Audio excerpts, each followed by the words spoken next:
안녕하세요. 오늘 우리가 함께 파헤쳐 볼 이야기는 바로 블렛랩입니다. 이게 뭐냐면요. 암세포만 딱 골라서 정밀 타격하는 마치 스마트 폭탄 같은 그런 새로운 개념의 항암제예요. 유도 미사일처럼 작동한다는 이 약, 과연 어떤 원리일지 지금부터 자세히 알아보겠습니다. 자, 한번 상상해 보세요.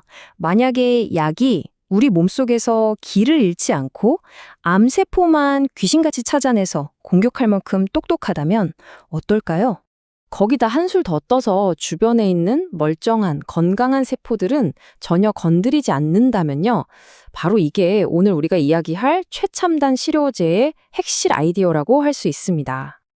자, 그럼 이렇게까지 강력한 해결책이 도대체 왜 필요한 건지 그 배경이 되는 질병부터 한번 살펴보죠. 블렛랩이 타겟으로 삼는 암은 바로 다발성 골수종이라는 병입니다. 좀 생소할 수도 있는데 우리 몸의 뼈 안쪽에 있는 골수에서 면역세포가 암세포로 변하면서 생기는 혈액암의 한 종류예요. 이 다발성 골수종이 정말 무서운 게 증상들이 아주 고통스럽습니다. 뼈가 녹아내리는 듯한 극심한 통증은 물론이고 신장 기능이 망가지거나 면역력이 뚝 떨어져서 온갖 감염에 시달리게 되죠. 환자의 삶을 송두리째 흔드는 아주 무서운 질병입니다. 근데 여기서 진짜 중요한 게 있어요. 이 블렛랩이라는 약은요, 처음부터 바로 쓰는 약이 아닙니다. 기존에 여러 항암 치료를 다 해봤는데도 효과가 없거나 안타깝게도 암이 다시 재발한 분들, 그러니까 정말 말 그대로 더 이상 쓸 카드가 거의 남지 않은 환자분들을 위한 어떻게 보면 마지막 희망, 마지막 방어선 중 하나인 셈이죠. 자, 바로 이 끈질긴 암과 싸우기 위해 드디어 등장한 오늘의 주인공이죠. 새로운 표적 치료제에 대해 본격적으로 알아보겠습니다. 바로 이 약, 블렛랩입니다.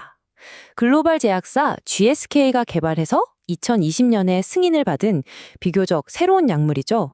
그럼 이 블렛랩 어떻게 치료를 받게 될까요? 보통 3주에 한 번씩 병원에 가서 한 30분 정도 정맥 주사를 맞는 방식으로 투여됩니다. 치료 시간 자체는 생각보다 길지 않죠? 자, 드디어 가장 흥미로운 부분입니다. 도대체 이 약이 어떻게 스마트 폭탄처럼 작동하는 건지 그 기가 막힌 원리를 한번 자세히 들여다보겠습니다. 블렛랩은 항체 약물 접합체, 영어로는 줄여서 ADC라고 불리는 종류의 약물이에요. 이게 뭐냐면 아주 쉽게 말해서 암세포를 찾아내는 유도탄 역할을 하는 항체랑 암세포를 직접 죽이는 폭탄 역할을 하는 독소를 하나로 딱 붙여놓은 구조입니다. 이 유도탄이 찾아가는 목표물은 뭐냐? 바로 골수종 세포 표면에 유독 많이 나타나는 BCMA라는 단백질이에요. 이 단백질이 암세포가 계속 살아남고 쑥쑥 자라도록 돕는 나쁜 녀석인데 블렛랩은 바로 이 BCMA를 표적으로 삼는 거죠.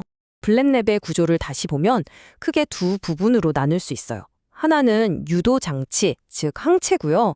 다른 하나는 실제 폭탄, 탄도 역할을 하는 독소, MMF라는 물질입니다.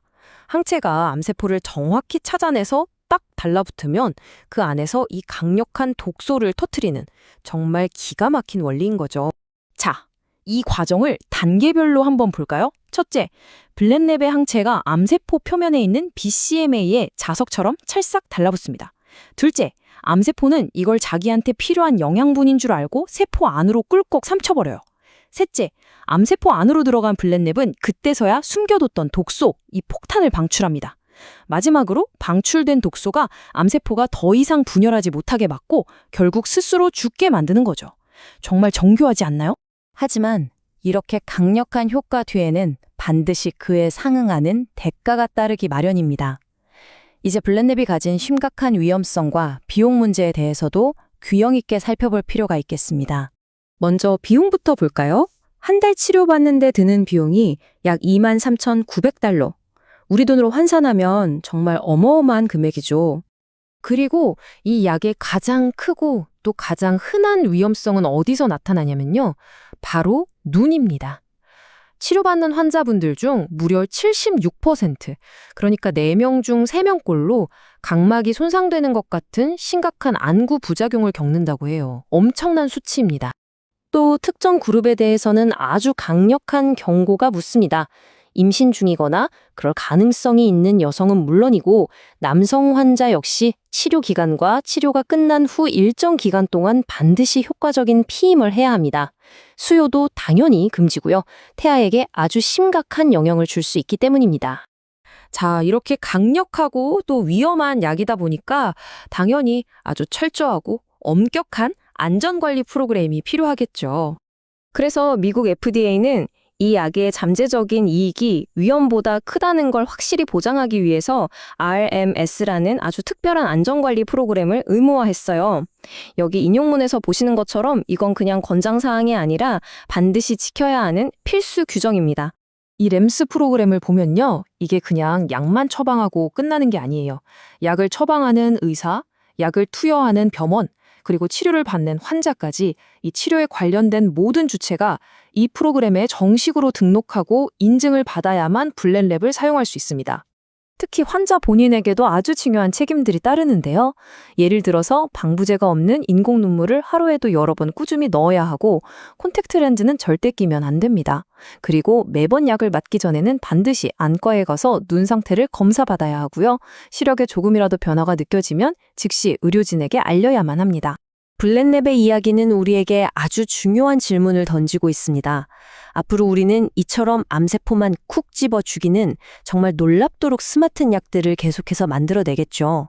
하지만 그 과정에서 우리는 그 엄청난 힘과 그에 따르는 심각한 위험 사이의 아슬아슬한 균형을 과연 어떻게 찾아가야 할까요? 이것이 바로 오늘날 현대의학이 마주한 가장 큰 숙제 중 하나가 아닐까 싶습니다.